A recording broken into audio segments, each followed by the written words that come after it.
السلام علیکم ناظرین، میں ہوں مسکان اور آپ دیکھ رہے ہیں پی ایس سی ڈیجیٹل۔ آپ کو آگاہ کرتے ناظرین، آپ کو تازہ ترین خبر سے آگاہ کر رہے ہیں کہ حویلی لکھا دیپال پور روڈ پر بومن شاہ کے قریب 10 سے 12 مسلح ڈاکوؤں نے دھند کا فائدہ اٹھاتے ہوئے دیپال پور اکاڑا سے آنے والی گاڑیوں کو لوٹ لیا ہے۔ مسافروں سے نقدی، موبائل اور قیمتی اشیاء چھین کر فرار ہو گئے ہیں۔ لاکھوں روپے لوٹ لیے گئے۔ پولیس جائے وقوع پر پہنچ چکی ہے۔ لوٹنے والے افراد میں حویلی لکھا الیکٹرانک میڈیا کے چودھری محمد یوسف، چودھری محمد نعیم، چودھری محمد اظہر اور شمس الحق شامل ہیں۔ ان کے قبضہ سے بھی انہوں نے موبائل وغیرہ اور نقدی چھین لی ہے۔ مسافروں کو تشدد کا نشانہ بھی بنایا ہے۔ آئیے آپ کو اس کے مناظر دکھاتے ہیں۔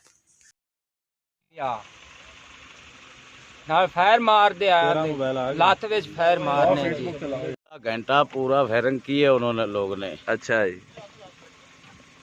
دانو جی سوٹیاں بھی سن تے پستول بھی سن۔ گئے اور نال 5000 روپیہ بھی لے گئے میرے کو، نال کٹ گئے، سوٹے مارے نے دوئی وچ ہے انہاں چابی موبائل کھولے کٹا نے، نال سوٹے مارے نے، نال 5000 روپیہ کھو لیا نے، نال پسٹل ہے گیا نے، گنا ہے گیا نے۔ ہاں مار دے آیا تے کان پھڑو اسی لمے ہو گئے۔ بس میں فون کرتا پیا سی کسی نے سمجھا فون پولیس والے کرتے پے، مارن لگ پے اتنے۔ تو فائرنگ کی ہے انہوں نے؟ فائرنگ بہت زیادہ کی ہے انہوں نے۔ گاڑیوں کے چھوٹے مارے ہیں، گاڑیوں کو مارا ہے، بندوں کو نکال کر کے مارا ہے، باہر کھڑے کر دیا انہوں نے، چابیاں لے گئے ہیں ساری گاڑیوں کی۔